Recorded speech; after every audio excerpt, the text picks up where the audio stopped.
How's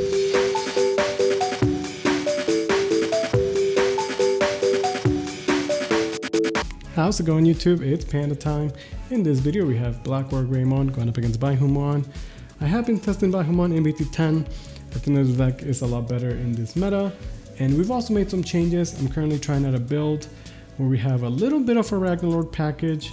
We play the guy Alyss's Joggers at the end of turn so that we can potentially, have the Baihumon end of turn trash security, then go into the Ragnarlord, trash more security, and blitz for game. Obviously, it is a bit of a convoluted combo, but it is pretty powerful when pulled off, and it's not a huge commitment in the build. So that's what we're currently testing. Gonna be going into a Megadramon early on, try and set up that level 6 with blocker, while she's gonna stay in the back and get the search and the build going with the Maki. So as you can see, this is the black-based Blackwargreymon, which gives you a really strong blockers and some good search and discount with the Maki. The Tapirmon effect is pretty strong. So we have the ultimate Baihumon. So you're wondering, like, why the hell do I play this guy? Well, we're playing for the Ragnarlord combo. So he's only a 10 cost play cost. That means that even if you're at 0, you can always go into him, and or you can always hard play it. And he's red, so it lets us Joggers into Ragnarlord end of turn. If we have to Digivolve into it, like I did there, it's still a 13k black base level 6, which is obviously, could be better, but it's like not horrendous. It works with the rest of the deck. We're gonna go into another one. Sadly, no Baihumon in hand. Bit, of a struggle, but it is what it is. The Alterius is gonna clear our Toyagu. We're definitely cycling through pieces, and a Gaimon is gonna clear our whole stack. And from this position, the game is realistically over. We've gone into 2 level 6s, and they've both been cleaned up pretty easily, as well as our additional rookie on the side. I feel like the Blackwargreymon is very powerful, and it still is, and it's just getting so much support in the future. I feel like it's gonna just end up being one of the best decks come BT11. How do you guys feel about it? I feel like it's good now, and it's only getting better. The Gaimon is pretty sick. Now she gets swing at security for 2 checks. Pretty good security on my side, cannot complain. We get a memory boost and a tie, which is kind of nice. Gonna go into the Deltamon. I like Deltamon with the Maki. The synergy is so great. You get to discount the Deltamon's expensive evolution, and then Deltamon lets you Digivolve for cheap. And then if you have the Maki, you can essentially go into a level 5 for either 0 or 1 memory, which is pretty good. Gonna be setting up another Maki for some more discounts, and then 2 pretty strong stacks for us to deal with. We are gonna come out and go into the Baihumon. We can unspend the Maki, gain a bunch of memory, which is not the worst. Right now, end of turn, we trash 2 security, which, it's something.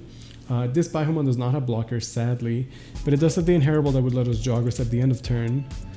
We're gonna use our Memory to Flare. Now, I don't like Flare this much or anymore. Like, in the meta, there's so many stacks that just, Flare just does not answer this stack, right? It does let us, hopefully slow her down, and we're able to trash 2 security, so definitely not the worst situation.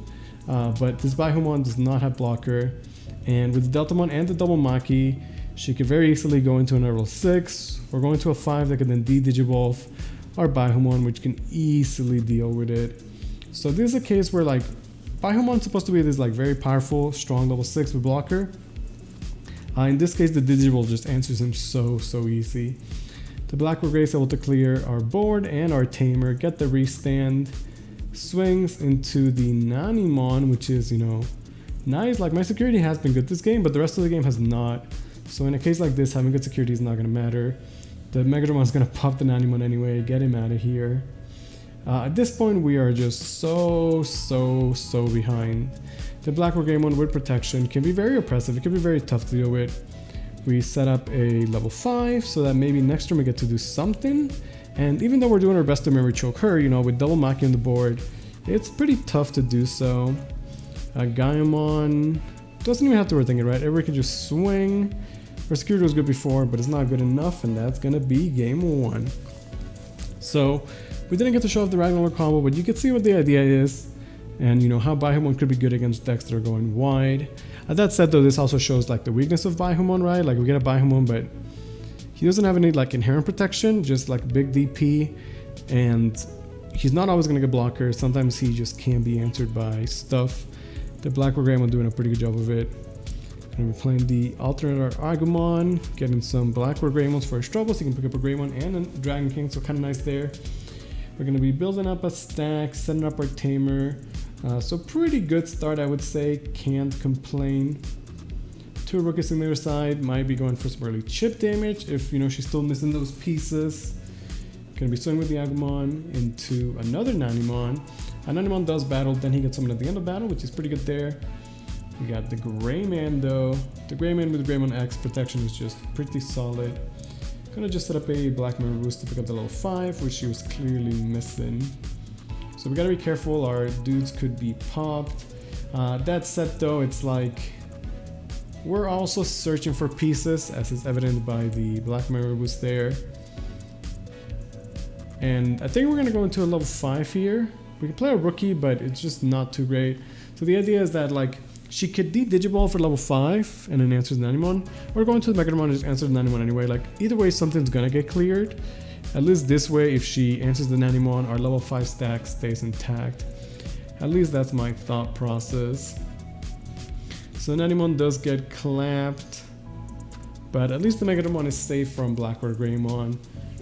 It is gonna pop our Tamer though, so still, even if Blackwargreymon can't answer the board, being able to destroy Tamers is still a very, very powerful effect, very relevant. We're gonna use another memory boost. Again, clearly still looking for our pieces, might be struggling to find a level 6 here. We take what we can, try and just memory choke with the Judge Dark Tyranno, but is it enough? Blackwargrey can start chipping at security. Could just also stand there menacingly with Blocker, I guess. At this point against Baihumon, you probably don't want to have 2 stacks. So it's probably safer for her to just stay in the back and build up. I feel like that would be a pretty solid play. I guess debating whether to attack with the Blocker or not. I'm gonna choose to not keep the Blocker. We have memory boost to work with, but we're just, struggling to find our level 6.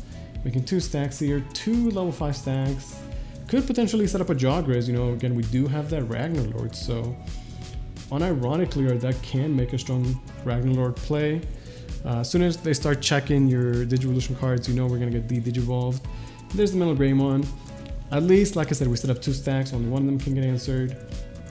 We're still definitely looking for those pieces though. Get a Toyago, we've cycled through quite a bit of cards. Do we finally have level 6? There's the Baihumon.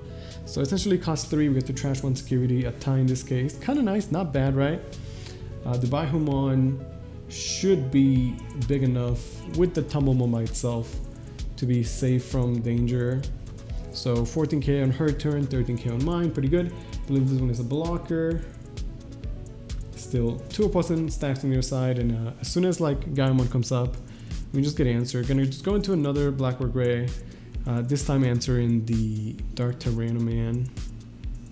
So 2 Blackwargreymons, one has protection, the other one does not. Pretty annoying for us to deal with, obviously, especially because the threat of the Blitz Omni, as we saw in game 1, or the Gaimon is always there. Very spooky stuff. We're gonna use both the Memory Boost and attempt to punch both of them. So usually it would kill both, but one of them can save itself. The other one does die, so we don't get to try security at the end of the turn. And we're trying to just do something here, so by popping both the Memory Boost, we can do that playing and Memory Choker to 1. Which seems like a reasonable enough spot for us to be at. Now we can potentially use our Baihumon to start chipping at security.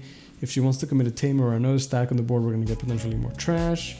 The Blackwargreymon is not big enough to deal with the Baihumon anyway, so we feel relatively safe.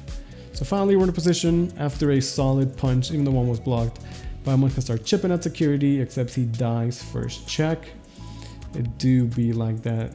At that point, the Toagumon would just die, so we just sacrifice into security to at least get some damage, and then try and set up another stack in the back. Maybe a second Baihumon could do something.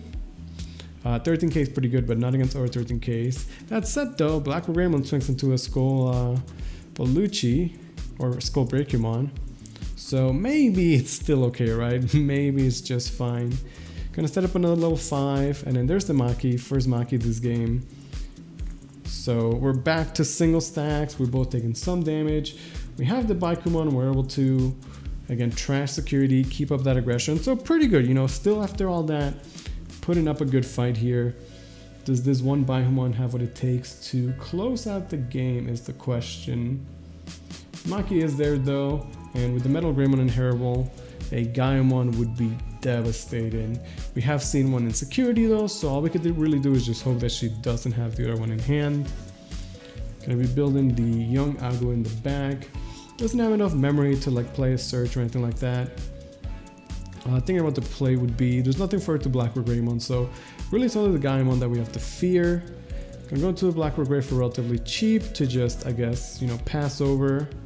We have one final hatch. So because the Maki is tapped, definitely a good play on her side. We can't trash at the end of the turn, meaning that if we want to close the game on next turn, we are gonna have to swing here. And I believe we're going to lose our blocker. This Baihumon does not have reboot.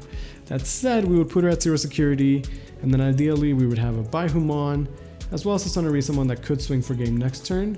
And that seems alright in my book. We are going to be playing little ties to try and memory choke and pass turn, because we also have a Grumblemon that could be used for game. Ideally, we only need one, and the second one would rather be either a memory setter or a black memory boost, but we did not have either, so this is the best play that we had. We do pass over 2 memory. The Maki is there, Agu stack as well. Sadly, our Baihumon is not able to get the restand like I said, but I think the extra swing was fine as we had to pressure, and it's a high likely chance we can end the game with 2 bodies on the board, or potentially 2 bodies on the board, and then a Grumble after that. But the Gaimon does finally show up. She can de-digivolve, swing over the stack, and then reboot to still block. So it also memory chokes me to 1, which is really bad because now we can't just swing and then Grumble for game. So really well played on her side. All we can really do is put up a body. Although the Chumon can be swung at by the Gaimon. If she does so, if she does swing at it, then she will waste 2 checks, maybe give us enough time. Gonna be swinging at security into an Animon. Also, I realized I accidentally spoiled game 1. Game 1 was not won by a Blitz Omni, but this game is won by a Blitz Omni. Anyway, I hope you guys enjoyed, and as always, thank you guys so much for watching.